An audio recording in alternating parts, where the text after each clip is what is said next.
सृष्टि की रचना की कहानी को आगे बढ़ाते हैं।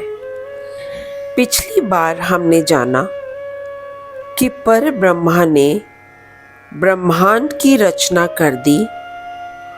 ओम ध्वनि, तीन गुण, पंच तत्व, पंच इंद्रियां, सब कुछ रचा जा चुका था। ब्रह्मा और विष्णु भी इस ब्रह्मांड में अपनी जगह बना चुके थे। आकाश, पृथ्वी ये भी बन चुके थे। कहते हैं ब्रह्मा ने जब 4 वेद बना लिए तो विष्णु के कान में जमे मैल से मधु और कैताबा नाम के 2 जीवों का जन्म हुआ। ये जीव बिना किसी मकसद के इधर उधर घूम रहे थे। उन्हें पता ही नहीं था कि उन्हें करना क्या है। चारों तरफ पानी ही पानी था। बस खाते जा रहे और फूलते जा रहे। ऐसे में उन्होंने ब्रह्मा को कमल के फूल पर बैठा देखा और उनको चैलेंज कर डाला कि वो अपने स्थान को छोड़ दें और इन दोनों के आगे समर्पण कर दें। लेकिन ब्रह्मा जी ने ऐसा नहीं किया।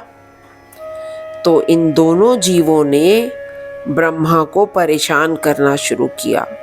उनके कमल के फूल को जोर जोर से हिलाने लगे, जिससे ब्रह्मा के हाथ से चारों वेद गिर गए।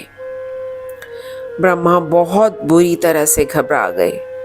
वो इन दोनों जीवों से मुकाबला करने के लिए बिल्कुल सक्षम नहीं थे, क्योंकि ये दोनों जीव विष्णु भगवान के कान की मैल से पैदा हुए थे और बहुत ताकतवर थे।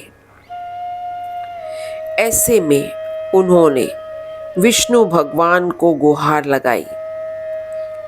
विष्णु भगवान तो सृष्टि के रक्षक थे ना। लेकिन परेशानी की बात ये हुई कि विष्णु भगवान उस वक्त योग निद्रा में थे, मतलब जागने और सोने के बीच की अवस्था। और ऐसे में वो ब्रह्मा की गुहार सुन ही नहीं पा रहे थे। बड़ी मुश्किल से ब्रह्मा ने विष्णु भगवान को योग निद्रा से जगाया और उनकी मदद मांगी कि वो इन दोनों जीवों मधु और कैताबा, इन दोनों जीवों का संहार करें। लेकिन कमाल की बात ये थी कि ये दोनों जीव इतने ताकतवर हो चुके थे कि 5000 साल तक कोशिश करने के बाद भी विष्णु भगवान इन दोनों भाइयों का कुछ भी नहीं बिगाड़ सके। जब विष्णु भगवान को लगा कि भाई ये तो अब मेरी भी पहुंच के बाहर है, मैं भी इनका कुछ नहीं कर सकता, तो उन्होंने इन दोनों भाइयों के आगे हाथ जोड़ दिए और उनको बोला कि भाई तुम दोनों बहुत ताकतवर हो और मैं तुमसे बहुत खुश हूँ और मुझसे तुम कोई वरदान मांगो।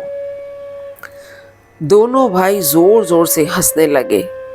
उन्होंने बोला, तुम कमज़ोर, हमसे लड़ नहीं पा रहे और तुम हमको कुछ दोगे? ऐसा करो, हम तुम्हें वरदान देते हैं, तुम हमसे कुछ भी मांग लो। अब विष्णु भगवान तो यही चाहते थे ना।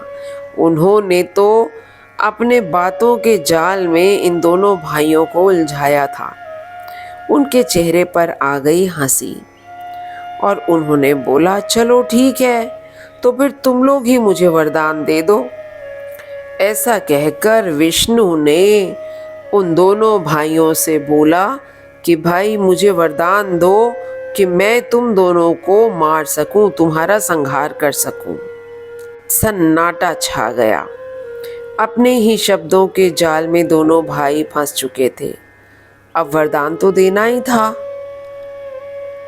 तो दोनों बोले कि ठीक है, आप हमको मार दो, लेकिन एक कंडीशन पर कि हमको ऐसी जगह पर मारकर फेंको जहाँ पर कोई पानी ना हो, क्योंकि जैसा मैंने आपसे कहा ना कि उस वक्त चारों तरफ पानी ही पानी था और कुछ भी नहीं था। विष्णु, जिन्होंने इस वक्त घोड़े के सिर का अवतार लिया हुआ था, वो अपने साइज को बढ़ाते गए, बढ़ाते गए, बढ़ाते गए, बढ़ाते गए और दोनों भाइयों को अपनी जांग पर बिठाकर, एक जांग पर एक को बिठाया, दूसरे थाए पर दूसरे को बिठाया और दोनों को मार डाला। और इस तरह से विष्णु भगवान का नाम पड़ा मधुसूदन।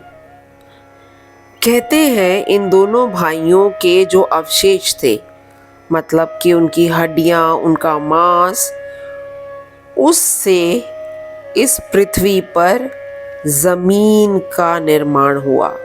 मतलब आपको या हमको जो भी हमारी पृथ्वी पर, हमारी धरती पर जो ज़मीन का पोर्शन नज़र आता है, वो सारा मधु और कैताबा के शरीर का मांस है।